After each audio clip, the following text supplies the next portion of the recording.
Happy Sunday. Happy Sunday. I am Chris, checking in live. Today is for the Wiley Report. I think we'll talk about memory and remembrance.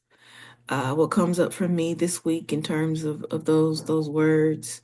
I love the Greek interpretation of remembrance. It's Mneia. It means recollection, uh, memory. And I think about that because I have participated in two grief groups. One of them I started shortly after my dad passed away in 2023, and it's been a great group. It meets, first and third Wednesdays at 5:30. It's been wonderful to be a part of that community of different people who are different socioeconomic, gender, life, lived experience, and race. Yet recently they changed their time because the facilitator with childcare, or maybe it's not necessarily childcare, but activities with his daughter, has had to meet earlier, which is affecting me in the sense that most recently, I want to say the last meeting that we had, I was in the throes of writing for my dissertation proposal, so I haven't been able to come. And just it meets 2 hours. So it's like, oh, do I really want to do 3:30 to 5:30 at work to talk about grief? Because you never know with grief. You never know when you're talking about your experience in your life where it's gonna go. And it's not just like, me and one other person. It's you and the go around and the number of people that are in that group or can vary from 5 to 12. So I haven't really been able to go, and I was talking to the top of my mom about that yesterday, and she was just saying, well, sometimes you can't go. And she was like, yeah, 3:30 is a bit of a challenge because people are in their workday. And depending upon your job, you might not, be able to, or what you have going on as far as things that you're doing, you might not have the ability to tune in. And like I said, I haven't. And so I'm grateful that there's another group that meets on Saturdays, which has been really helpful. But I bring up memory because we were sharing the other evening about memory, Mneia, uh, that comes to mind when we think about our loved one. What feeling did we remember from that experience most? And I was sharing about the silence of the day, or about how it felt like finding my father unresponsive. Felt like I love procedural uh, police type shows, all of them, from Chicago PD, I know, Blue Bloods, Marcella, in the line of duty or line of duty, After the Flood, Granite Harbor. Some of these are BritBox shows, and some of these are things on NBC. And I've been watching those for years. Or Elizabeth is a show that comes on. Matlock. Murder She Wrote. I mean, these are cozy mysteries. They're really fiction. They're fiction. But then again, when you think about like Chicago PD or just that whole NBC series, you know, its connection to real life. Sometimes it's like you really can't know people who've experienced that. And so it's like when I think about like my experience as I was sharing with the group, I was saying, I want to think about all these shows you have, seen and watched the episode where where the police come to give notification, or they come to the residence because they've been called, and then you see this on the television show, and then you go on about your day because you watch it on your show. But it's different when you're looking at your real life, and this is the experience that you're having, and you see all these people from the ambulance to the coroner people, because that's another show, Coroner, that they're there, on the show. And then when you realize that in this case, they're in your childhood home, And it's not a television show. There's no way to turn this episode off and go back to your regular day. There is not there your life is has changed in that sense that instead of just watching a TV show and you're watching it happen to these other fictitious people, these actors that are happening, is happening to you. And just thinking about how that not just affects your life, but just what you thought and what you felt in the moment. And I just remember feeling, the fact that it felt really silent. I remember how the sun was shining that Monday morning. The dog, that my mother had, Winston, was laying in the chair, and just everything that I remember about, that day, and just how meaning what we remember, or what spaces and places mean to us, because my childhood home is a place that is both joy and pain. It was that even before my dad, passed away, because, I've had other experiences there with trying to introduce, my parents to my wife, and them not wanting to meet her, and them wanting me to uh have her go back to the hotel and me stay there, without her. Um, or just experiences that I've had in terms of realizing that as much as I have loved my mother and loved my father, or the things that they have do and have done have been helpful and great for me, they've also been problematic too. And just that contrast in or contradiction in terms of our experiences with people, and how they're multifaceted, or how, like, in that moment, my childhood home became the place where my dad passed away. So it's not just, so going back to see about my mother and my brother, going back to see them, it's like I am always reminded every time, that I go in any space. It doesn't matter if I consciously think about it or not. No idea why my ears itching so bad. Um, where I consciously think about that or not, it's still true.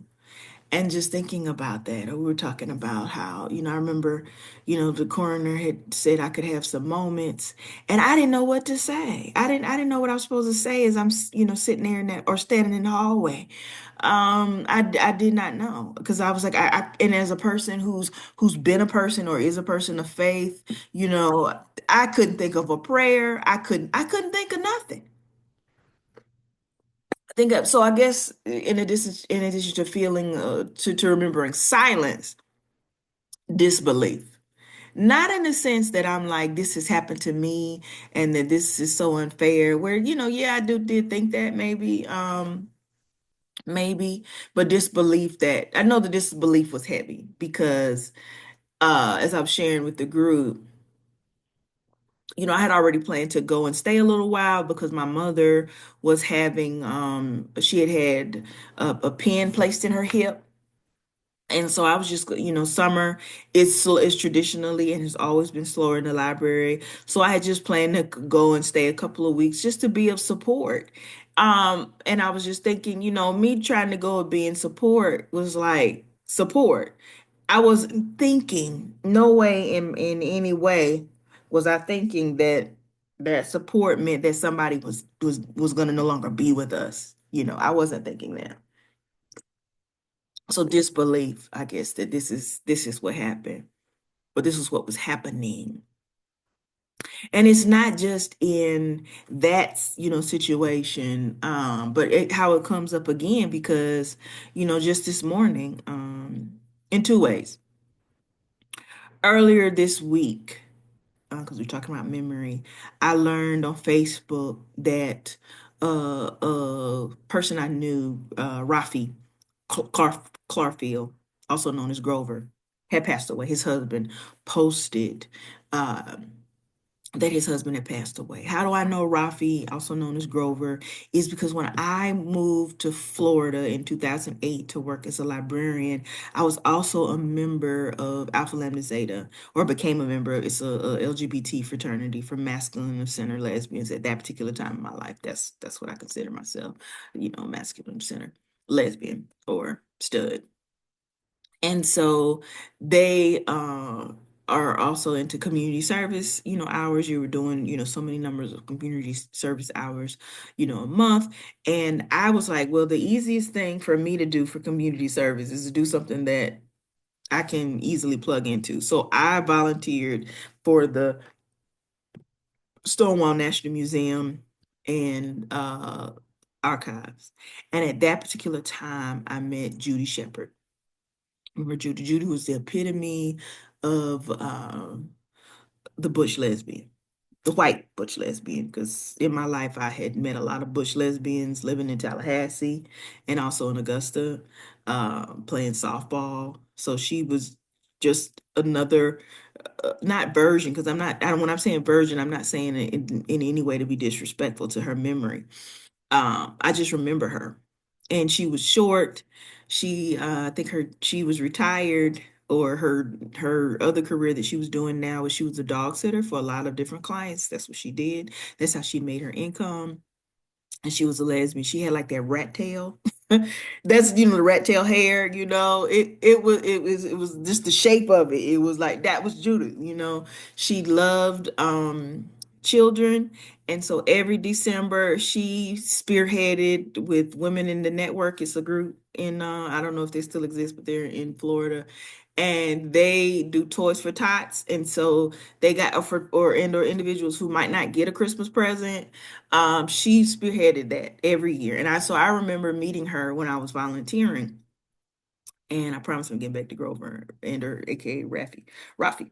Um, and so I was volunteering, and she told me, she said, "Well, you come in here volunteer," because I volunteered doing movie nights.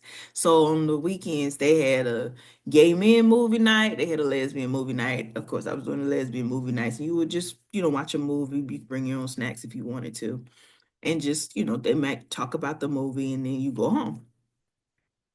So, I remember her saying when I was coming for, doing the movie nights and stuff, she was like, "You know what?" I was like, "What?" She was like, "You should be on the board." I'm like, "The board? What board?" She was like, "The Stonewall National Museum and Archive board." She said, "I'm gonna call Nate and tell him to come down here and meet you."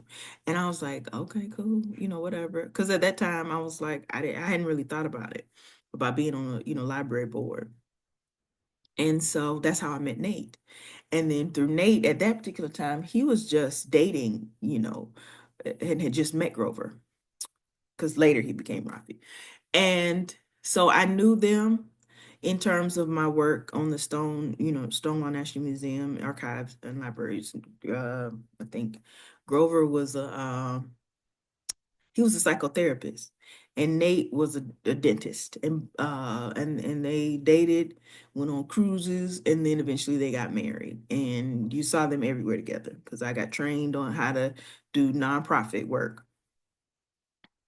And I was, like I said, on the board. I was secretary for a while, and I was also just a regular board member. But learning that he had passed brought up the memory of remembering what it was like to participate on the Stonewall National Museum and Archive. Some things were great, some things, we'll table that for another discussion. But I do remember, interacting with him, because we had gone to one of the library board members. She was over the library part of Stonewall, and, trying to get her to talk about long term or relinquish her plans, because unfortunately at that particular time she had been stricken with cancer, and she was on hospice at the time.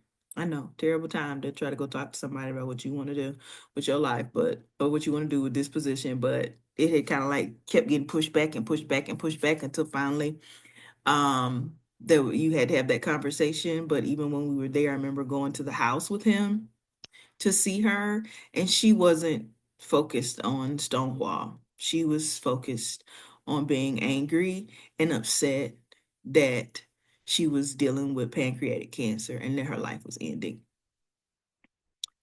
So I remember that, and just remember thinking, what do you do in these times? Because there's nothing really there aren't any words, there aren't any experiences that can bring resolve to that person. You can just sit with them during that time and listen, to them and be of some semblance of support. But as I think about that time now, I also realize that sometimes there isn't anything that you can do to be of support, that there are things that you can't resolve. And so that's what I got out of thinking about that conversation about memory, after the Zoom meeting it had ended, and I just remember I was trying to fix me something to eat.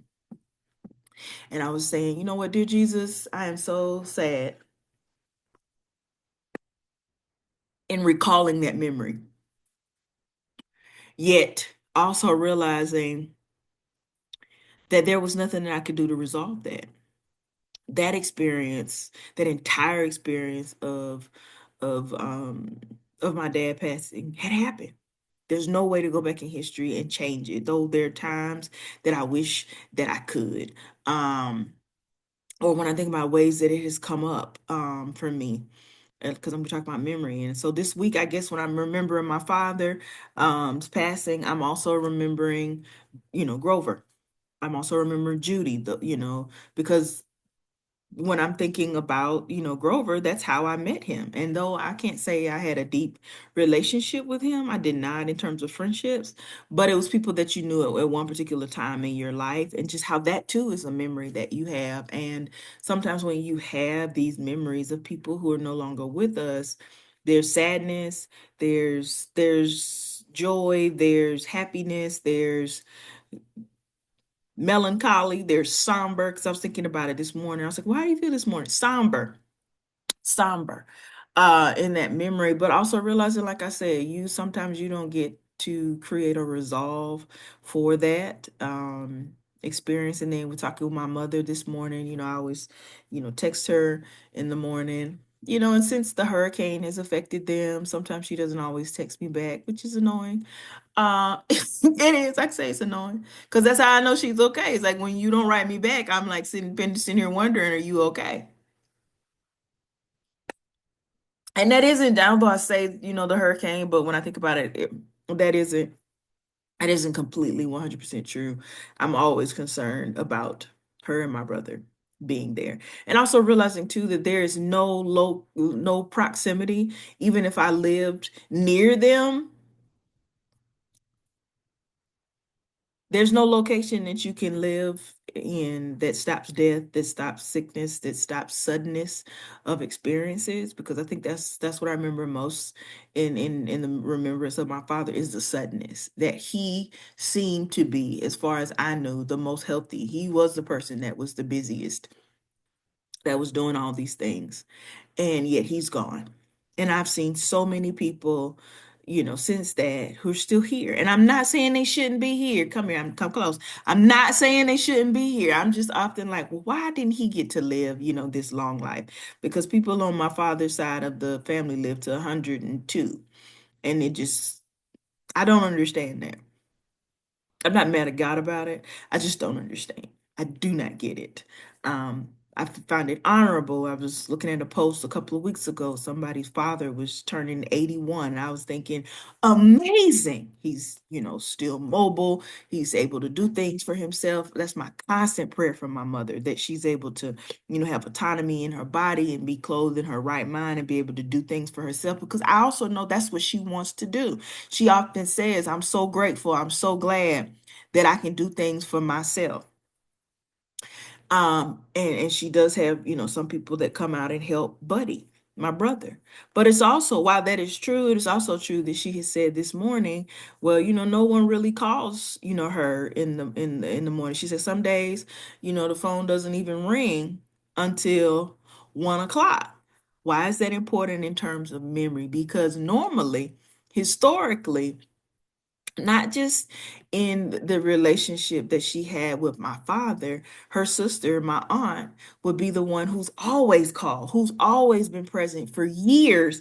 That phone rang 1 to 2 times a day or more with my Aunt Bernice calling. But my aunt is experiencing memory issues. So many days she doesn't remember to call. She doesn't. She doesn't remember. So that type of relationship that they've had has changed. And that too literally started happening over a summer. And Some days, like I said, when she does call my mother has said she might call, like when I was there earlier this summer and she called, my mom was concerned about her because she was all turned around in her memory. And I remember that conversation was about they were concerned because she was supposed to go to get her hair done. And just in the memory situation, they were like concerned that something could happen and how trying to get her to allow me to just either ride with her or follow behind her was literally, I would rather fight an alligator. Down in Miami, rather, I think I'd have more success than I had in that situation. She did let me, follow her. And then, when she learned that we were coming to come and, follow her back, her hairstylist, like she jumped in the car and she passed us. And then when we rode up to her house, she was like, "Why y'all following me?" I mean, she was but I get it. You're talking about somebody that's in their 70s that has had 70, well, let's go from 20 something to 70, so 50 plus years of experiences of being grown, of being, autonomy in your mind, heart, and taking care of your family, taking care of yourself, and doing things for yourself. And just now you're at this state where you can do that to a degree, but some things you shouldn't. You might not shouldn't be driving, as much. So memory in terms of that's what I was remembering when my mother was saying that no one calls them early in the morning and it's or just she sometimes the phone doesn't ring, until 1 o'clock.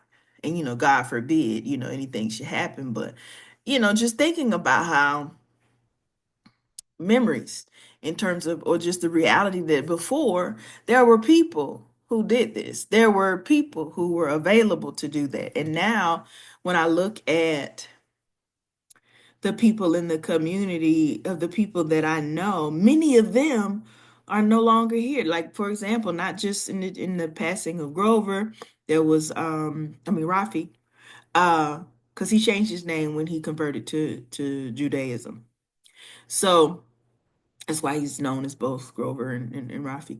Uh, but Ruth Crawford was another person that passed away this week in Augusta, and she was 109. I know. I'm not saying she did not live a lovely life. She was dedicated and worked hard in her sorority as a Alpha Kappa Alpha, as a community leader, the Ruth B. Crawford Center. She had kids and grandkids. She was in her right mind, and up until my mother said probably about 102, she she pretty much her memory was sharp. Uh, but I'm just thinking that era of the seniors, the elders, seasoned saints, as you will, seasoned elders that you knew, all of those people are going. Because my mother was talking about that in terms of this summer when she went back to my childhood church, Williams Memorial, and how the church, she said, "Oh, the church is dying." And I was thinking to her, I was like, "Why did you say that?" She said, "Well, everybody that still goes there are like in my age." And I'm thinking, because most of the people that are in my age that grew up there, many of us no longer live in that area at all. We come and we see our parents, our loved ones, our friends, or whatever, and we go on about our way. We're not necessarily still living in the area to go to that church. And even the people that did still live in that area, they may or may not go as often. So when I think about the Bible study that my mother participates in on Thursdays, all of them represented the elders who are supermen and Wonder Women in my mind. I know uh, superheroes, and all of them are 70 plus. So when I think about it, I'm like, that's the part of growing older that I don't think I ever really thought about. And then I've said that to my wife about how when I think about my mother and even when my father was alive, I don't really think when we talk about long-term planning, uh, we all have this assumption and belief that we're gonna live for a long time. And I don't think that hope or that belief is wrong. You should have that. And I would hope that's what you want. Yet how that manifests itself has been so varied. And what I realized most in terms of even when my mother was saying about no one calls them, even during the hurricane, I just remember not being able to call my mother and thinking, I don't know anybody else's phone number. I need to get other people's phone number. And or then not even just get other people's phone number. I was thinking, who do I know that could go over there? That I've cultivated, have a deep relationship with, could give a couple of dollars. Because I'm not, I mean, when I say couple, I'm not trying to be disrespectful or be any kind of way, but I'm like, who do you know? And that's another thing that I struggle with in terms of going, back to Georgia, just because it's like I know, one person that I met in a grief group, just this good people. But when I think about people that I knew that I went to college with that still live there, I don't really my conversation level with them is, hey, happy anniversary, happy birthday, congratulations. But I don't know anything about their life and they don't know anything about my life. And that just leads me back to my main point. How sometimes there's so much things that go on in our lives that are how do you resolve that? Because as I finished the grief group, and like I said, I was eating, I found myself looking for something happy because I just felt sad again. Sad in remembering that time. And it wasn't sadness in the sense that it was a fresh memory. Um, it wasn't a fresh memory. Like, I don't remember the immense grief that I felt at the time. Uh, Yet it wasn't exactly a happy memory, but also you just realize in life sometimes everything is not happy and joy, you know. People die, it's real, the sadness that we feel. Because I guess for me now, I also remember Grey's Anatomy, uh, the episode when Sandra Oh, who was playing Christina Yang, talks to I can't remember his real name, George O'Malley. I don't know his real name. I can't remember. But his father had died, and I remember her saying to him in one of those episodes, "Yeah, there's kind of this club. It's called the Dad's Club, and you can't be in it until you're in it." And then George's character says, I'm really struggling with how to live in a world in which my dad is not in. And she says, yeah, that's kind of a struggle that remains or exists with us always. And I remember I've seen that episode so many times, but I really get it now.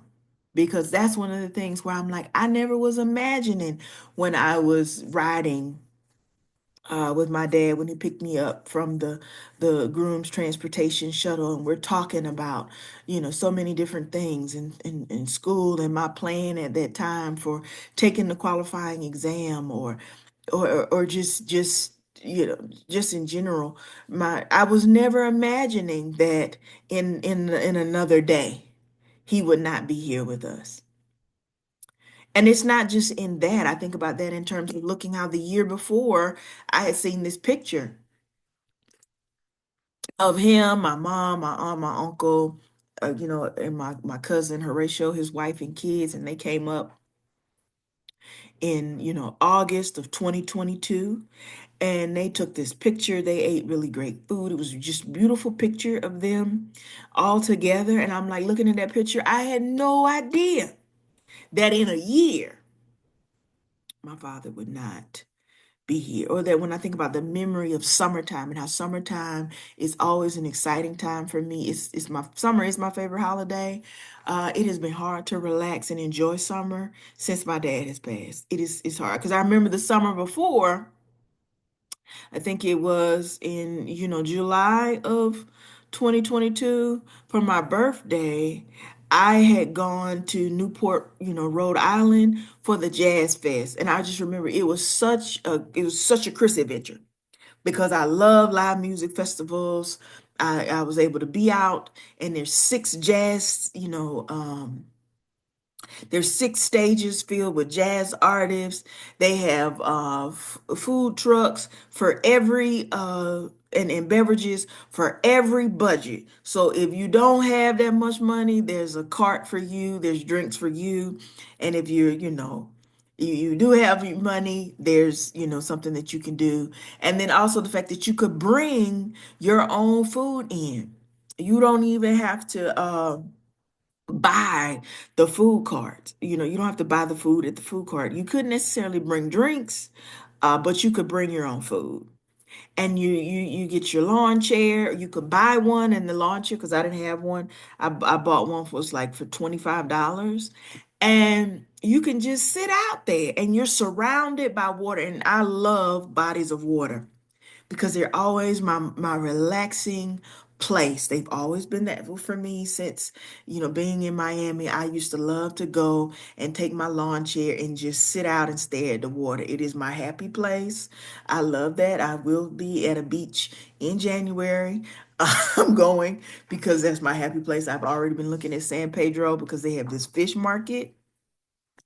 I'm already planning all the food that I plan to eat at that fish market. So anyway, me and my cigars, we going out there and just stare at the water. But yeah, so it's like the memory of summertime and being out there surrounded by this beautiful body of water, and you're sitting there and you're just enjoying music, and you can stage hop and go to different areas and hear whomever that you want to hear, and how that was a really great experience. They did change things the next year because now they make my birthday weekend as folk festival, and then they do it in August, which I'm like, boo. But anyway, because that's not how I see it. The Leo in me wants me to say, the 29th, my birthday should continue to be the new Newport Jazz Festival.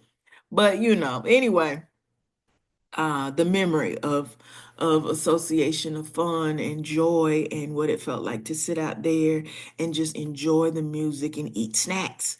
And how when my dad passed, I wasn't able to go because I had bought a ticket, but I thankfully was able to get my money back, but I wasn't able to go. And I'm not planning to go back since.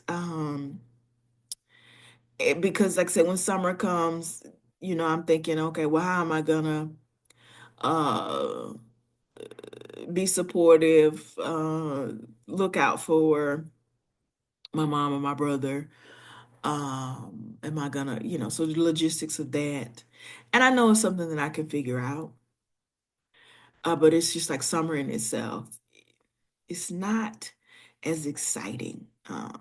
I've tried to do different activities and I enjoy it because I want to say, I do remember doing different trips uh, after my dad passed and realizing that I was going in grief. And I did enjoy my time and I enjoyed it.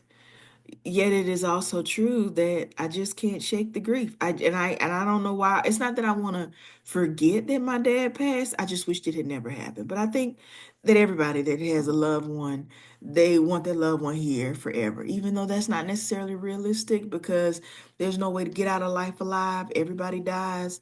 I just don't think that we're really thinking about that deeply.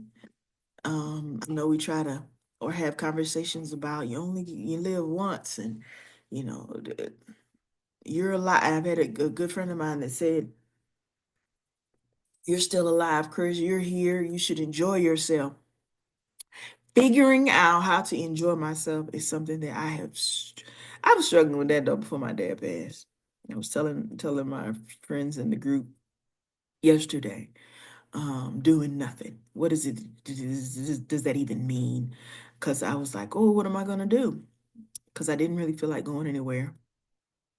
You know, that time before you get paid, so your money low, and just sitting on my sofa behind me to watch TV was like literally felt like I was in a fight with myself, saying, "You're gonna sit on that sofa and you're gonna watch TV and you're gonna love it."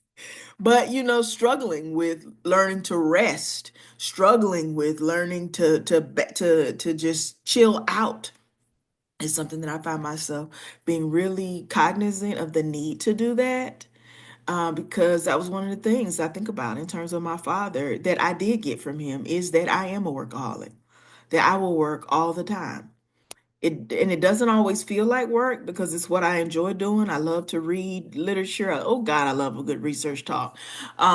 Sometimes I pop this laptop open and look at dissertations. I was doing that before. I know I'm a nerd. I'm brainy like that. That is just me. But trying to find fun things to do, like listening to audiobooks again. I've started doing that. That I'm gonna make myself or put in my actual practice of listening to something that does not have anything to do with scholarship. So I've started finding great audiobooks and I'm like, we're just gonna listen to a chapter, or listening to music. I love all kinds of music. So playing my wife got me some headphones. I put those headphones on once I get on the bus and I listen to music. So yeah, I found out that Rizzoli and Isles, remember I told you I love procedural cop shows, and The Closer are both on Pluto TV. Because I was mad that Lifetime sometimes they only play all of Rizzoli on Monday. And then they'll do a couple episodes and then go to Castle. I never got into Castle. I'm not saying it's not a good show. I'm just saying I never got into it. But it was great to know that Pluto TV has all of The Closer and all of Rizzoli and Isles. And so yesterday I sat on my sofa and I watched The Closer. And it was a struggle. Not because I don't like The Closer, but because I'm like, I should be. And I'm like, no, sometimes you need to actually rest. Sometimes the answer is no. Sometimes you cannot go to every single event. You cannot attend every Zoom meeting. You realistically do not need to go out of the house all the time because there's not enough liquor. There's not enough food I could cook that will negate the fact that I have experienced some levels of grief in my life, whether it's my father passing, whether it's the way I thought things would go and be, um, or the uncertainty of life. I've talked about before writing in uncertainty. It's like, you know what? You get up in the morning, you pray, you do your meditation, you live your best life. But there's so many things that we don't get the ability to control. That's not really our job. So the fact that you don't get to control things. So relinquishing that and just learning to rest. And I find myself really trying to do that and really trying to work on that. Like I turned in my dissertation proposal revisions um October the 1st and been facing the anxiety about that because when I talked to my advisor last week, because I was going to add something and I said, oh, I don't want to mess up anything. She says to me, she hadn't even read it yet.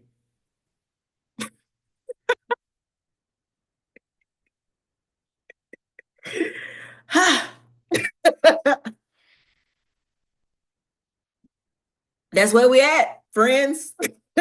I write for comments. Grief. The grief that shows up because I set up all those nights.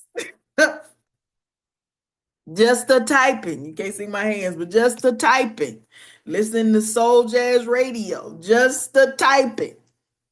I, and she hadn't even read it. Grief. But what can I control in that? Nothing. She has a whole life. She's a person that has a family. She had her mom and dad coming this weekend. I think last weekend she was hosting a whole youth festival, which is her area. That's what she does, literature. So she's hosting all these guests, and that's part of her job. In addition to teaching a class, and I think she teaches two of them, or maybe it's one this semester. I don't know, but all of that's part of her job. And being, my advisor now, she has more than just me. There, I think at least three of us, or maybe four total. But the other person on that was on the committee, I already knew he wasn't reading last week because he had told me when I was back in September when I was trying to set up the meeting. He said he was traveling because he was going to a conference that he was actually presenting at. So I wasn't thinking about when he would read it. But we still got another week. We meet on the 22nd. And I'm thinking about I want to present in December right before we go on Christmas break. That's what I want to do. Also hoping that, because I was really trying to get things done for my qualifying exam. It's the hope of no, please, dear Jesus, nobody die or get sick. Can this year, 2024, 2025, be all joy, only the good things? And I don't know. I don't know. But dealing with the fact that you don't control, I can't control how my mom's days go. I hope that they go well. I hope that she gets, the support and things that she needs. She does have it some days. And then some days it's been a struggle to get somebody to come and help, my brother for the bathtub on the weekend. Thankfully, she has, a caregiver that has been coming faithfully that my mother just pays out of pocket because she met her through another service. And she could come and do that and go on, going back to her day or go on to her second job. So I'm appreciative of people like that. I really am. So much so that I'm thinking about setting aside money just to give her to say thank you because I really appreciate that in knowing that she's there and knowing that she'll come. Her and like Miss Fisher. I'm like, those are the people that come and show up for my mom. I really appreciate it. Or the church pastor that's over the church that my dad used to be the presiding elder and senior pastor of, how they go by during the hurricane. Buddy and my mom ain't great. They was cooking all kinds of things, so Buddy was good. And so was my mom, but Buddy was good. He was good. He understands. So I was talking to him. My mother said she was talking to him about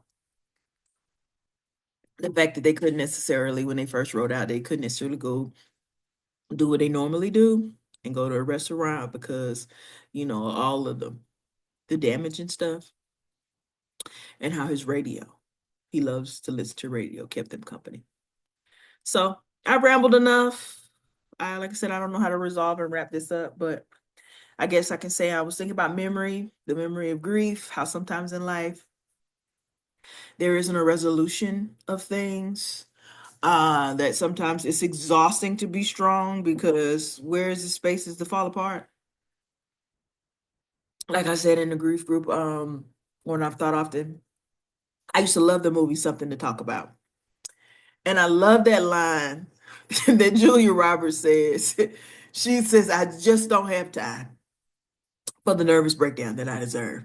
And I just think about how, like, when we think about like life and how, all these things are happening to us. And while this is my experience, I'm sure if there was somebody else that, this was live, or somebody else that might hear this, there are also experiences that you're having in your life, whether there's grief or just the way you thought it was and the way that it is so varied, and how you're trying to navigate through those times, or what this month of, I think about fall because it's transition of seasons. It was summer and I've even seen it in terms of the fact that we think about how, earlier when the time first changed, or when summer first came, we were so excited about the fact that the sun doesn't go down till 8:30 or 8 o'clock. And then now I've gradually noticed how now the sun goes down at 6:30. It's literally starting to be 6:30. And I know that it's gonna come to be even earlier than that, because it's that transition of the time changes, that winter is coming. I'm not a fan of winter. I've never been a fan of winter, just because it's the gloomy days, but yet it's coming. And figuring out what it is that you need to get you through that season, whether it's winter, or figuring out what it is that you need to cultivate tools for yourself that get you through your day, moment to moment, the millisecond to millisecond, you know, realizing how much of navigating life is that, and how that what those things are completely varied for people. And then also giving yourself permission to need, because I had gone through life for a long time trying not to need. Crazy, I know, don't make no damn sense. But real, and I think that was because of hyper independence, because I didn't necessarily believe that others would show up for me or others would be there for me. And I didn't want to rely on them and be disappointed. And then also having to wake up and realize that I too have disappointed people. Was Doesn't really matter if that was my intent or not intent. That was the experience that they had. So thinking about grace to give to others, and grace that we give ourselves. And then also not just the grace, but trying to do better, trying to be better at the ways that we show up, at the ways that we um, show support, and figuring out what is supportive to others and do that. That's all I got. I thank you for listening, because I feel like the pastor that was supposed to let you go, but I talked for a few minutes, but I'm gonna shut up now. You take care of yourself. I hope that you are having a great Sunday. I am wishing you a wonderful, wonderful week ahead. If no one has told you that they love you or they care about you, I do. If you ever want to drop in the inbox of the Wild Report at gmail.com for support, feel free to send an email anytime. Peace. Take care of yourself. Have a good day. Bye.